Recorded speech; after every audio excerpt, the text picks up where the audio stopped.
Welcome to question hour. Telangana రాజకీయాల్లో పాలమూరు రంగారెడ్డి పంచాయతీ ప్రకంపనలు సృష్టిస్తోంది. గులాబీ బాస్ మాజీ సీఎం కేసీఆర్ చేసిన కామెంట్స్ తో ప్రభుత్వంలో కదలిక వచ్చిందన్న టాక్ వినిపిస్తోంది. కేసీఆర్ మీడియాతో మాట్లాడిన రోజున రాత్రి 9 గంటలకు సీఎం రెస్పాండ్ అయ్యారు. బహిరంగ వేదికల నుంచి కాదు, శాసనసభకు వచ్చి మాట్లాడాలంటూ సవాలు చేశారు.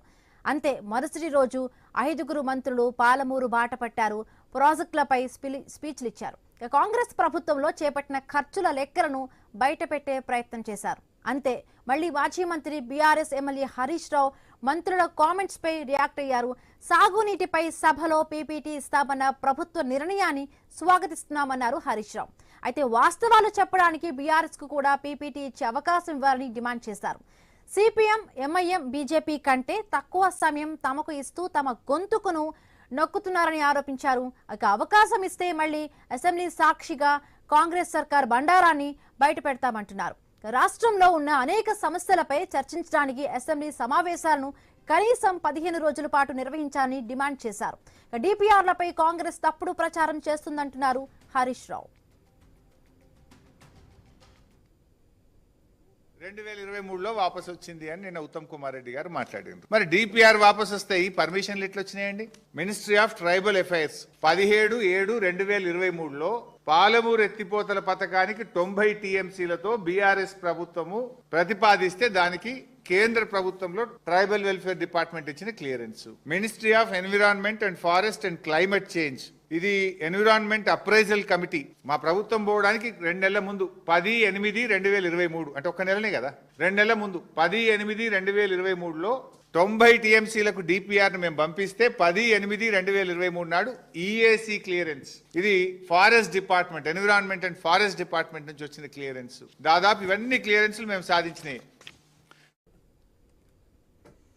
మాజీ సీఎం కేసీఆర్, మాజీ మంత్రి హరీష్ రావుల కామెంట్స్ పై రియాక్ట్ అయ్యారు మంత్రి ఉత్తమ్ కుమార్. వారిద్దరూ అబద్దాలు మాట్లాడుతున్నారని వ్యాఖ్యానించారు. తమ ప్రభుత్వంలో పాలమూరు రంగారెడ్డికి 7,000 కోట్లు ఖర్చు చేశామని, వాటి లెక్కలు చెప్తామని అన్నారు మంత్రి. ఈ 2 ఏళ్లలో ప్రాజెక్టు కోసం 67 లక్షల క్యూబిక్ మీటర్ల ఎర్త్ వర్క్ జరిగిందని, 7 లక్షల క్యూబిక్ మీటర్ల కాంక్రీట్ వర్క్ జరిగిందన్నారు. 9 కిలోమీటర్ల ప్రెషర్మెంట్స్ లెంత్ చేశామని, బీఆర్ఎస్ హయాంలో 1 పంపు ఇన్స్టాలేషన్ చేయగా తాము మరొక 11 పంపుల ఇన్స్టాలేషన్ చేశామని వెల్లడించారు.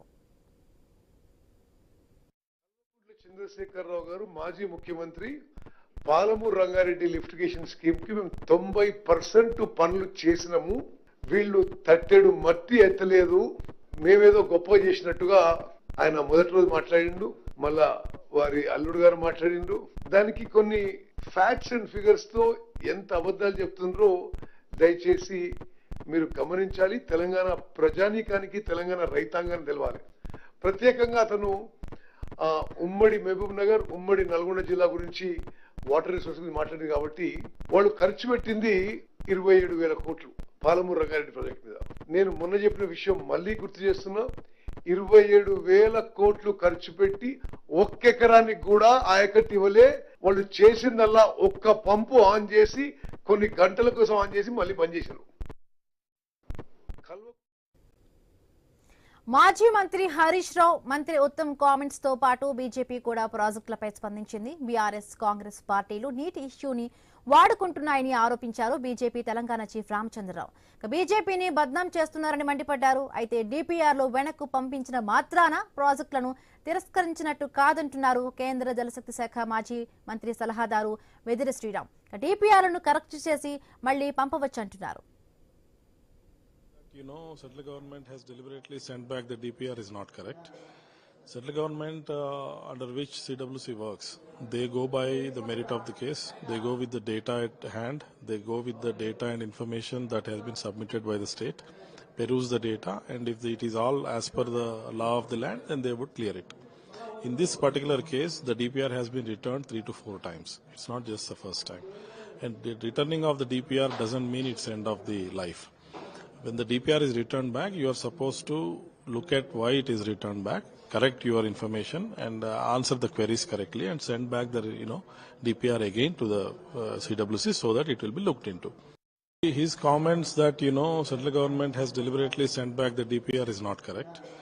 Central government under which CWC works, They go by the merit of the case. They go with the data at hand. They go with the data. ఇలా ఎవరి వాదనలు వారివే, ఎవరికి వారు ఆరోపణలు ప్రత్యారోపణలు చేసుకుంటున్నారు. ప్రతిపక్షం మాత్రం పాలమూరులో పనులే జరగడం లేదని అంటోంది. కాంగ్రెస్ మాత్రం పనులు నిరాటంకంగా సాగుతున్నాయని చెబుతోంది. ఇక పాలమూరు రంగారెడ్డి ప్రాజెక్టులో ఏం జరుగుతోంది, ప్రాజెక్టు పనులు ఎక్కడ ఆగిపోయాయి, క్షేత్రస్థాయిలో వాస్తవ పరిస్థితులు ఎలా ఉన్నాయి, ఎవరి వాదనలో ఏది నిజం?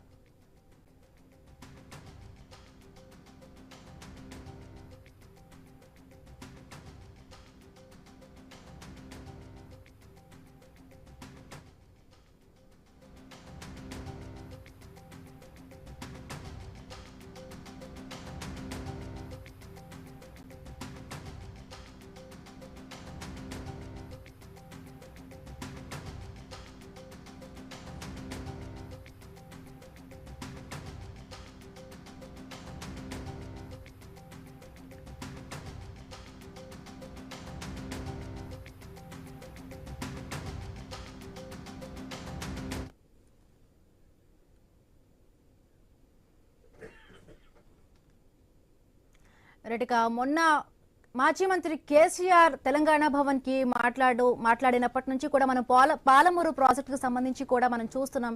ఒకవైపు కాంగ్రెస్ కు సంబంధించి అటుగా బీఆర్ఎస్ కు సంబంధించి కూడా ఈ ప్రాజెక్టు అంటే ఎవరి హయాంలో కూడా వెనకబడిపోయింది, మా హయాంలో వెనకబడిపోయింది, లేదు మేము కరెక్ట్ గా కూడా ఈ ప్రాజెక్టుకు నిధులు అన్ని కూడా ఇచ్చాం, బట్ కావాలనే కాంగ్రెస్ ప్రభుత్వం దీనికి సంబంధించి కూడా వెనకడుగులు వేస్తుందంటూ కూడా ఒక తట్టెడు మట్టి కూడా తీయలేదంటూ కూడా మాజీ సీఎం కేసీఆర్ చెప్పిన పరిస్థితి. బట్ ట్రిబ్యునల్ బచావత్ ఏదైతే అప్పటి ట్రిబ్యునల్ ఉందో అప్పటి నుంచి కూడా అంటే కాంగ్రెస్ ప్రభుత్వం అంటే ఎప్పుడైతే ఉందో కూడా బీఆర్ఎస్ ప్రభుత్వాన్ని తెలంగాణ ప్రభుత్వానికి కొంత నష్టం చేకూరింది. అప్పటి ఉమ్మడి పాలకులు ఇప్పుడున్న కాంగ్రెస్ పార్టీ వాళ్ళకు కూడా నష్టం చేకూరింది అంటూ కూడా కేసీఆర్ ఘాటుగా వ్యాఖ్యానించారు.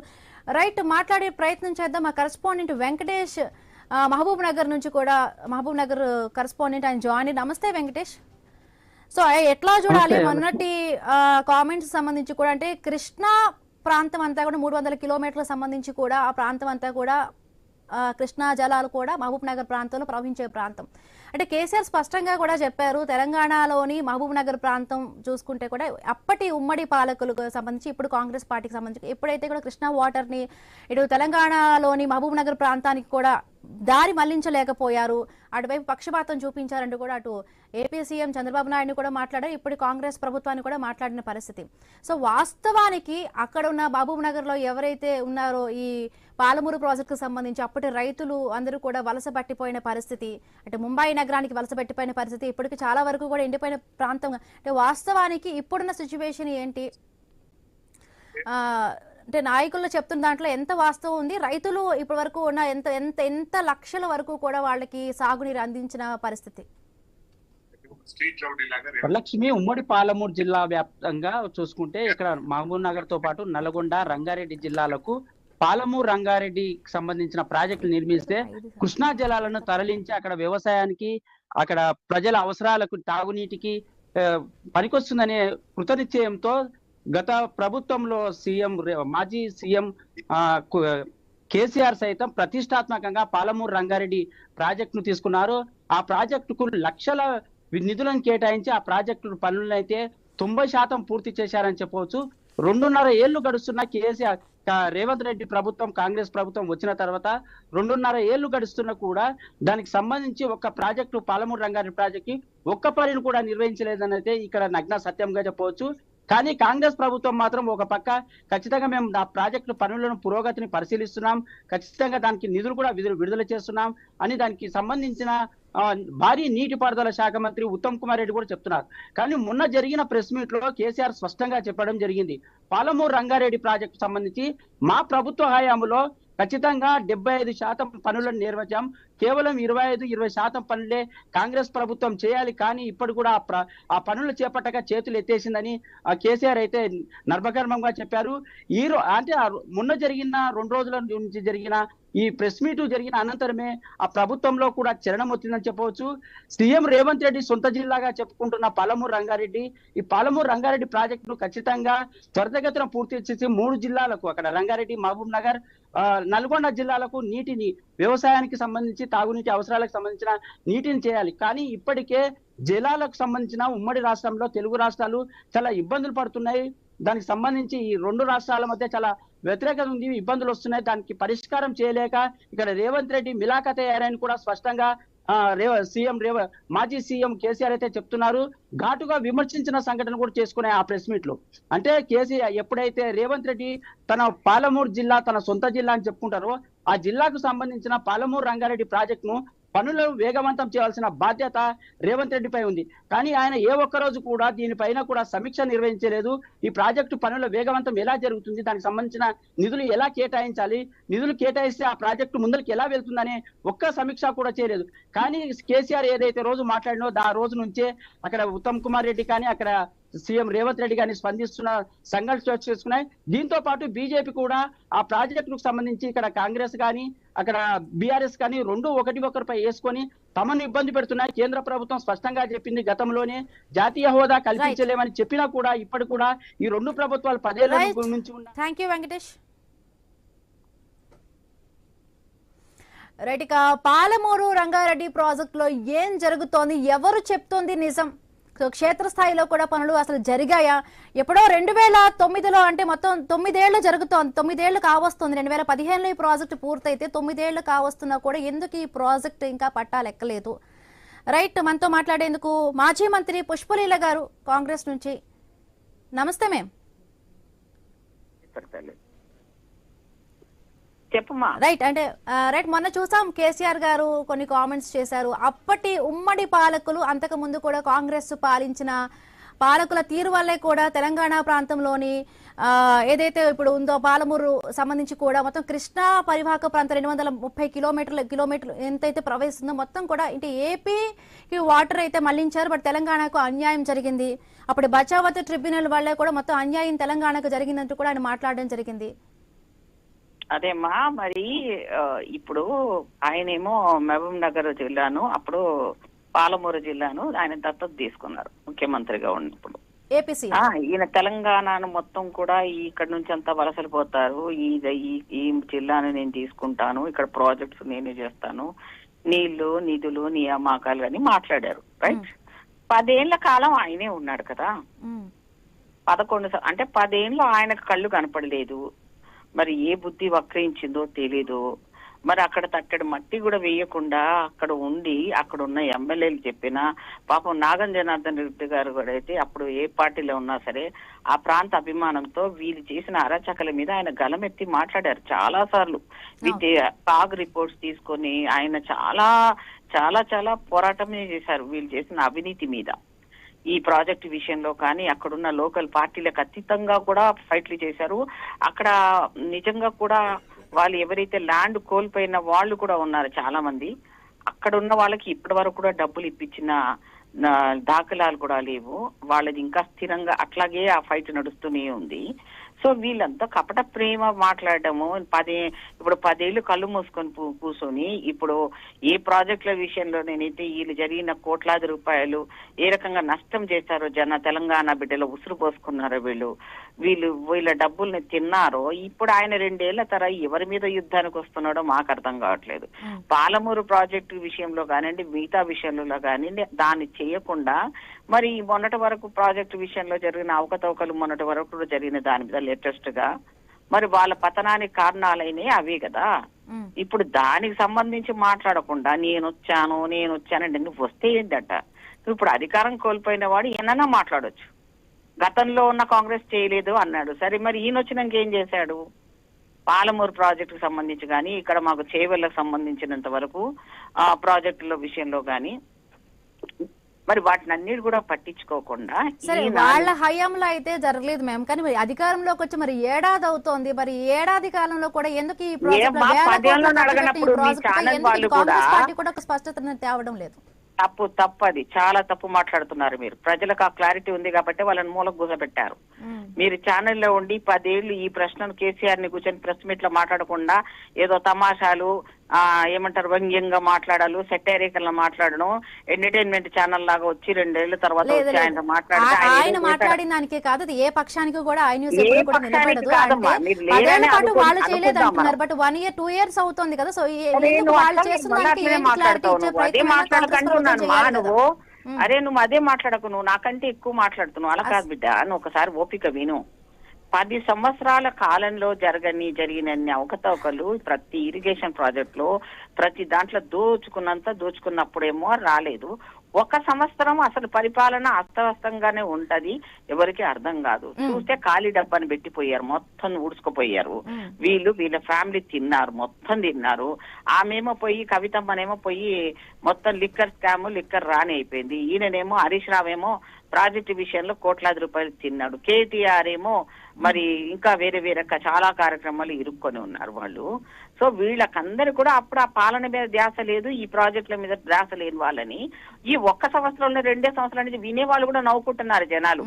అసలు ఒకసారి కేసీఆర్ గారే అన్నారు, పాపం ఇప్పుడే కదా వాళ్ళు వచ్చారు, మనం ఆయన అనేవాడు కదా, ఎప్పుడైనా మనం అడిగితే తెలంగాణ విషయంలో మనం ఏదైనా అడిగితే ఇప్పుడే బిడ్డ పుట్టింది, కొల్లు అంటే ఇంత ప్రతిష్టాత్మకంగా తీసుకొచ్చిన ఈ ప్రాజెక్ట్ కి సంబంధించి కూడా అంటే నేషనల్ హోదా ఎందుకు తీసుకురాలేకపోతుంది? ఇప్పుడు కేంద్రంలో కూడా మీరు భాగస్వామ్యం కాదు, సో అంటే ఒత్తిడి తెచ్చే ప్రయత్నం ఏమైనా చేయొచ్చు కదా. మరి ఎన్నిసార్లు ఊరికేనే బయస్ వస్తున్నాడా ముఖ్యమంత్రి గారు? ఎన్నిసార్లు వెళ్ళొస్తున్నారు రేవంత్ రెడ్డి గారు? ప్రాజెక్టుల విషయంలో, ఫండింగ్ విషయంలో కానీ, మనకు రావాల్సిన విషయంలో కానీ, నేషనల్ అథారిటీ వాళ్ళ దగ్గర నుంచి ఉన్న ప్రాజెక్ట్స్ ఏవైనా సరే మా రాష్ట్రానికి రావాల్సినవి మాకు ఇవ్వండి అని, పెండింగ్ లో ఉన్న మా డబ్బులు మాకు ఇవ్వండి అని చెప్పి మేము ఎన్నిసార్లు వెళ్ళొస్తుంటే వీళ్ళకి అసలు అది కళ్ళు కనబడట్లేదా? వీళ్ళు ఎన్నిసార్లు వెళ్ళారండి? ఎన్నిసార్లు వెళ్ళినా కేసీఆర్ గారు ఏ నిధుల కోసమైనా వెళ్ళాడు? అసలు వెళ్ళాడా? ప్రాజెక్టు విషయంలో సెంట్రల్ నుంచి కూడా వాళ్ళు ప్రపోజల్ పంపించిన వాటికి స్పందించారా? రాష్ట్రం మీద ఆయనకు అంతగా ఉన్నట్టయితే ఆయన ఏం చేశాడు చెప్పండి? వాళ్ళు కేంద్రం నుంచి కూడా మేము నిధులు ఇస్తాము, ఇది ఎందుకు ఉంది, ఇది ఎందుకు పని చేయట్లేదు, ఇది ఎందుకు లేదని కూడా ప్రభుత్వాలు ఏదైనా రాష్ట్రానికి రావాల్సిన నిధుల విషయంలో కూడా ఎప్పుడైనా పని కట్టుకొని విద్యుత్ విషయంలో కానీ ఇంకేదైనా విషయంలో కానీ ఈయన వెళ్ళాడా? అసలు వెళ్ళలేదు. మరి ఇప్పుడు 2 ఏళ్లలో రేవంత్ రెడ్డి గారిని పట్టుకొని అప్పుడే ఆయన ఏం చేయలేదు అంటే మరి వినే వాళ్ళకన్నా, అడిగే వాళ్ళకన్నా, చూసే వాళ్ళకన్నా కళ్ళు, చెవులు, ముక్కు అన్ని అందరికి కనపడుతుంది. ఈ 10 ఏళ్ల కాలంలో ఈ నిరుద్యోగులకు ఒక నోటిఫికేషన్ ఇచ్చాడా, ఒక రేషన్ కార్డు ఇచ్చాడా? ఏమీ లేదు, అవన్నీ ఏం లేదు. ఏదో ఆ బుడిబుక్కల్లో చెప్పినట్టు జోకులు చెప్పడం, ప్రెస్ వాళ్ళు నవ్వడం, పులి వచ్చేసింది. ఎవరికి పులి? ముందు వాళ్ళ ఇంట్లో సమస్యలు తీర్చుకోమను, ఆస్తి గొడవలు తీసుకోమను. బిడ్డ ముఖ్యమంత్రి అవుతుందంట, కొడుక్క ముఖ్యమంత్రి ఈమంట, ఈమెకు కళ్ళు కనబడలేదు, హరీష్ రావు కనబడలేదు, కేటీఆర్ కనబడలేదు, ఈయనకు అంతకన్నా కళ్ళు మూసుకుపోయి ఫామ్ హౌస్ లో పడుకున్నాడు. ఇప్పుడు ఏంటి ఆయన అడిగిన ప్రశ్నలకు సమాధానం చెప్పాల్సిన అవసరం మాకు లేదు. ఆయన ఏదో మాకు ప్రశ్నించేంత వాళ్ళకి భయపడేది లేదు. ముందు ఆయన తప్పులకు, కాగ్ రిపోర్ట్లకు ప్రశ్నలు చెప్పడానికి అసెంబ్లీ పెడతాము. ఆయన ఇంట్లో కూర్చొని ప్రెస్ మీట్లు పెట్టి కూర్చొని మాట్లాడడం కాదు, అసెంబ్లీ పెడతాం. దమ్ముంటే అసెంబ్లీకి వచ్చి మాట్లాడమనండి కేసీఆర్ గారు. రైట్ అండి, థ్యాంక్ యూ. రైట్ బీఆర్ఎస్ నుంచి కర్ణ అరవింద్ గారు జాయిన్ అయ్యారు. నమస్తే అండి అరవింద్ గారు. నమస్తే madam. And Palamuru Rangareddy project 2015లో స్టార్ట్ అయింది, 9 ఏళ్లు కావస్తోంది. ఎందుకు ఈ ప్రాజెక్టు పై సంబంధించి 9 ఏళ్ల తర్వాత కూడా ఒక పూర్తి స్థాయిలో ఒక స్పష్టమైన అంటే సాగునీరు కూడా ఎందుకు ఇవ్వలేకపోయారంటే ఏం చెప్తారు? మేడం, ముందుగా మీకు ప్యానెల్లో ఉన్నటువంటి పెద్దలు పుష్పలీల మేడం గారికి, అదేవిధంగా అన్న గారికి నమస్కారాలు మేడం, దండాలు. చాలా స్పష్టంగా ఇప్పటిదాకా పుష్పలీల మేడం చాలా విషయాలను చెప్పింది. 10 ఏళ్లలో వీళ్ళే అధికారంలో ఉండే కదా అనేటువంటి విషయాన్ని చెప్పింది. అంతకుముందుకు 2004 నుంచి 2014 వరకు కాంగ్రెస్ పార్టీ అధికారంలో ఉన్నది, వీళ్ళే ఈ రాష్ట్రాన్ని పరిపాలించారు. ఆ రోజు ఎన్ని పాటలు పాడుకున్నారు అంటే, పల్లె పల్లె నా పల్లెర్లు మొలిసే నా పాలమూరులోనా, నా పల్లె సీమలోనా అని చెప్పి ఇవాళ వాళ్ళు పాటలు పాడుకున్నటువంటి తీరంతా కూడా మీరు చూసిండ్రు. తెలంగాణ రాక ముందుకు వలసల జిల్లాగా ఉన్నటువంటి తెలంగాణ వచ్చిన తర్వాత ఇవాళ ఇరిగేషన్ ని ఏ పద్ధతిలో తీసుకుపోయినరు, ఆ రోజు మైగ్రేషన్ ఉండే. తెలంగాణ వచ్చిన తర్వాత 10 సంవత్సరాల లోపల ఏముండే, మీ దాంట్లో కనిపిస్తున్నటువంటి బిందెలు 2004 నుంచి 2014 వరకు ఉండేటువంటి పరిస్థితి ఉంది మేడం. కానీ కేసీఆర్ గారు ఒక మానవీయ కోణంలో ఆలోచన చేసి మహబూబ్ నగర్ జిల్లాకి ఆయన ఎంపీగా ఉన్నప్పుడు ఆయన అనేక పోరాటాలు చేసిండ్రు. కృష్ణా గోదావరి జీవనదులతో, వందలాది వాగులతో, గలగలా పాడే సెలయర్లతో అల్లలాడుతున్న నా తెలంగాణ అపారమైనటువంటి అటవీ సంపదను, అన్ని రకాల ఖనిజ సంపదను కలిగి ఉన్న నా తెలంగాణ ఎందుకు వెనుకబడ్డ ప్రాంతంగా ప్రజ్ఞపడుతుంది? నిజంగా తెలంగాణ వెనుకబడ్డ ప్రాంతమా? కానే కాదు, ముమ్మాటికి కాదు. తెలంగాణ వెనుకబడేయబడ్డ ప్రాంతము అని చెప్పి కేసీఆర్ గారు నిలదీసిండ్రు. 2002లో ఉద్యమం చేసిండ్రు. 41 రోజు పాటు తెలంగాణ జలసాధన ఉద్యమం చేసిండ్రు కేసీఆర్ గారు. మన నీళ్లు మనకు రావాలి, మన ప్రాజెక్టులు మనకు కట్టాలి అని చెప్పి. తెలంగాణ వచ్చిన తర్వాత కేసీఆర్ గారు పాలమూరు రంగారెడ్డిలో 90% మేడం చెప్తే అతిశయోక్తి కాదు, 90% పనులు పూర్తి చేసి ఇవాళ ప్రాజెక్టు పెడితే ఆ ప్రాజెక్టు జనాలకు ఉపయోగపడుతుంది. ఆ ప్రాజెక్టు కంటిన్యూస్ ప్రాజెక్ట్ మేడం. నేను ఏమంటా ఉన్నానంటే ప్రభుత్వం అనేది కంటిన్యూస్ ప్రాసెస్. సరే పార్టీలు మారితే పార్టీలు వేరు వేరుగా ఉంటాయి, కానీ ఇవాళ కేసీఆర్ గారి ఆనవాళ్లను ఎట్టి పరిస్థితుల్లో ఉండొద్దు అనేటువంటి ఒక కుట్రతోని ఇవాళ ఆయన ఆపేసేటువంటి ప్రయత్నం చేసిండు. ఈ 2 సంవత్సరాల లోపల నాకైతే తెలియదు, మీకు తెలిస్తే 2 తట్టెల మట్టిని కూడా ఆ పాలమూరు రంగారెడ్డిలోనే కాదు మేడం, ఇంకా ఏ ప్రాజెక్టులోనైనా ఈయన పనులు ప్రారంభించిందా, 2 తట్టెల మట్టినైనా ఎత్తిండా అనేటువంటి విషయాన్ని నేను కాదు, తెలంగాణ రాష్ట్రంలో ఉన్నటువంటి బుద్ధిజీవులు, మేధావులు అందరూ కూడా ప్రశ్నిస్తా ఉన్నారు. కోరి చేసుకున్న మొగడు ఎగిరెగిరి దన్నినట్లున్నది, మాకు వద్దురా నాయన ఈ కాంగ్రెస్ పాలన అనేటువంటి విషయాన్ని చాలా స్పష్టంగా తెలంగాణ రాష్ట్రంలో ఉన్నటువంటి అన్ని వర్గాలు చెప్తున్నటువంటి నేపథ్యం ఉంది. ఇవాళ ప్రత్యక్ష పోరాటాలు తప్ప మేడం దయించి ఇవాళ మనకు ప్రత్యక్ష పోరాటాలు తప్ప గత్యంతరం లేనటువంటి పరిస్థితి ఉంది. కాబట్టి ఇవాళ కేసీఆర్ గారు మళ్ళీ బయలుదేరి 2 సంవత్సరాల పాటు వీళ్ళకు అవకాశం ఇచ్చిండ్రు. ఈ 2 సంవత్సరాల లోపల ఆవగింజంత పని కూడా వీళ్ళు చేయలేదు. కాబట్టి తప్పకుండా సారు మళ్ళీ తిరిగి వచ్చిండు. జల సాధనకు పాయింట్ ఉద్యమాన్ని కూడా, 2వ ఉద్యమానికి కూడా కేసీఆర్ గారు శ్రీకారం చుట్టనున్నారు. తప్పకుండా మన రాష్ట్రానికి న్యాయబద్ధంగా, ధర్మబద్ధంగా రావాల్సినటువంటి వాటాన్ని తప్పకుండా తీసుకుంటారు అనేటువంటి విషయాన్ని మాత్రం నేను ఈ సందర్భంగా తెలియజేస్తా ఉన్నా మేడం. రైట్. టిపిసిసి కార్యదర్శి కస్బా శ్రీనివాస్ గారు, సో ఏం చెప్తారు? అంటే 2 ఏళ్ల తర్వాత కూడా ప్రభుత్వం సంబంధించి కూడా మేము వేస్తున్నాం, అన్ని చేస్తున్నాం, మరి ప్రజలకు ఉపయోగపడే విధంగా కూడా చేస్తున్నాం అంటున్నారు. బట్ ముఖ్యంగా కూడా ఈ ప్రాజెక్టుకి సంబంధించి కూడా ఎక్కువగా ఖర్చు పెరిగింది అంటున్నారు. సో అసలు ఎంత ఖర్చు పెరిగింది దానికి సంబంధించి కూడా రాష్ట్ర ప్రభుత్వం నుంచి ఒక శ్వేతపత్రాన్ని కానీ, ఒక ఆడిట్ని కానీ రిలీజ్ చేస్తే కొంత పారదర్శకంగా ఉంటుంది కదా అని విమర్శిస్తున్న పరిస్థితి. ముందుగా మీకు, అదేవిధంగా ఐటీవీ వీక్షకులకు, మాతో పాటు ప్యానెల్లో ఉన్నటువంటి అరవింద్ గారికి, మా సీనియర్ నాయకురాలు పుష్పలీల గారికి అందరికి నమస్కారం.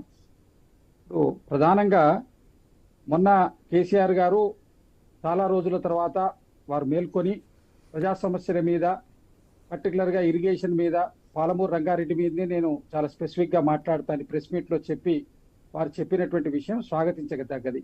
ఎందుకంటే ప్రజలు మీకు ప్రతిపక్ష హోదానిచ్చి ప్రతిపక్ష నాయకుడిగా మీకు అవకాశం ఇచ్చినందుకు, మీరు మొదటిసారిగా ప్రతిపక్ష పాత్రను పోషించే ప్రయత్నం చేస్తున్నందుకు ముందు స్వాగతించే కాంగ్రెస్ పార్టీ మీకు స్వాగతిస్తోంది. కాకపోతే ఇదే విషయాన్ని మీరు అసెంబ్లీకి వచ్చి అసెంబ్లీలో చర్చించి, మీరు 40 సంవత్సరాలు 50 సంవత్సరాల సుదీర్ఘ రాజకీయ అనుభవం కలిగినటువంటి నాయకులు, తెలంగాణ ఉద్యమ నాయకులు, మీరు 10 సంవత్సరాలు తెలంగాణకు మొదటి ముఖ్యమంత్రిగా ఉన్నటువంటి వ్యక్తి, అక్కడికి వచ్చి మీ ఇవన్నీ సలహాలు సూచనలు ఇచ్చి ప్రభుత్వాన్ని గాడిలో పెట్టే ప్రయత్నం చేయడం అనేది ఒక పెద్దరికంగానే ఉంటుంది. ఎప్పుడైతే కుందూరు జానారెడ్డి గారు తెలంగాణ రాష్ట్రం ఏర్పడ్డప్పుడు ఆయన ప్రధాన ప్రతిపక్ష నాయకుడిగా ఉండి, ఇప్పుడు కొత్తగా ఆవిర్భవించినటువంటి రాష్ట్రాన్ని సర్వతోముఖాభివృద్ధి చేయడం కోసం మనం ప్రోత్సహించాలన్నటువంటి ఉద్దేశంతో మీ ప్రాజెక్టులు, ఈ పాలమూరు రంగారెడ్డి ప్రాజెక్టే కానివ్వండి, విద్యుత్ ప్రాజెక్టులే కానివ్వండి, అనేక వాటి మీద వారు సలహాలు సూచనలు ఇచ్చుకుంటూ ఈ ప్రభుత్వాన్ని ఏ విధంగా తెలంగాణ రాష్ట్ర బలోపేతాన్ని కృషి చేసినరో కేసీఆర్ గారు కూడా అలాంటి పాత్ర పోషించాలి. రెండో విషయం ఏంటంటే, మీరు అన్నారు శ్వేతపత్రం, దీని పాలమూరు రంగారెడ్డి గారి మీద ఇప్పుడు అరవింద్ గారు మాట్లాడుతూ సట్టెడు మన్ను తీయలేదు, ఏ ప్రాజెక్టులో కూడా తీయలేదని చెప్తున్నాం. ఎస్ఎల్బిసి కెనాల్ను వీళ్ళు ఎప్పుడైతే వచ్చిన తర్వాత దాన్ని ఎక్కడ పెట్టినరు, మళ్ళీ కాంగ్రెస్ ప్రభుత్వం వచ్చేంత వరకు ఎస్ఎల్బీసీని ముట్టుకున్నటువంటి పాపాన పోలేదు అని ఇప్పుడు ప్రాణహిత చేవెళ్ల ప్రాజెక్టును చేవెళ్లకు నీళ్లు రాకుండా చేసిండ్రు. దానికి ప్రత్యామ్నాయంగా ఈ పాలమూరు రంగారెడ్డి ప్రాజెక్టును ఇక్కడ ఏర్పాటు చేసిండ్రు. చేసి దీని ద్వారా నీళ్లు వస్తున్నాయి కాబట్టి ప్రాణహిత చేవెళ్ల అవసరం లేదు అని చెప్పి దాన్ని ఓకే. ఈ విధమైనటువంటి పరిస్థితి ఉన్నటువంటి సందర్భంలో ఏదైతే వీళ్ళు చేస్తున్నారో, రైట్ శ్రీనివాస్ గారు కంక్లూడ్ చేయండి, సమయం తక్కువగా ఉంది. ఇప్పుడు ఏదైతే వీళ్ళు చేస్తున్నారో ఇది పూర్తి కూడా అబద్ధమైన, మన కేసీఆర్ గారు చేసినటువంటి విమర్శ పూర్తిగా కూడా అది ఏ విధంగా సహేతుకంగా లేదు. సాంకేతిక వాడి అనేకమైనటువంటి దీనికి కాంపన్సేషన్స్ ఇవ్వలేదు. ల్యాండ్ కి సంబంధించింది ప్రాజెక్ట్ కాస్ట్ లో కూడా దానికి మించిపోయినటువంటి ల్యాండ్ ఎక్విజిషన్స్ అమౌంట్ ఇవ్వాల్సి వచ్చింది. ప్రాజెక్ట్ కాస్ట్ లో వేరియేషన్ వచ్చింది. ఇవన్నిటికి టెక్నికల్ ప్రాబ్లమ్స్ ఉండడం వల్ల దాన్ని ఫైనల్ అప్రూవల్స్ కోసం పంపించుకుంటూ వాటి క్లియరెన్స్ చేసే ప్రయత్నంలో ప్రభుత్వం ఉన్నది అని చెప్పి మన నీటిపారుదల శాఖ మంత్రి ఉత్తమ్ కుమార్ రెడ్డి గారు చెప్పడం జరిగింది. ఇలాంటి సందర్భం ఉన్నటువంటి దాన్ని ఏదో ఈ ప్రాజెక్టు కాలేదని ఇప్పుడు నిద్ర మేలుకొని ఆయన ముందర పెట్టి దాని మీద మాట్లాడి ఇది ఒక చర్చకు అంశం ఇచ్చి దీని మీద ఓ 2-3 నెలలు కాలక్షేపం చేసే ప్రయత్నం మళ్ళా 6 నెలలకు వస్తారో 3 నెలలకు వస్తారో తెలియదు. థ్యాంక్ యూ సో మచ్ అండి శ్రీనివాస్ గారు, కర్ణె అరవింద్ గారు, పుష్పలీల గారు. సో కేంద్ర ప్రభుత్వానికి తప్ప రాష్ట్ర ప్రభుత్వాలు తప్ప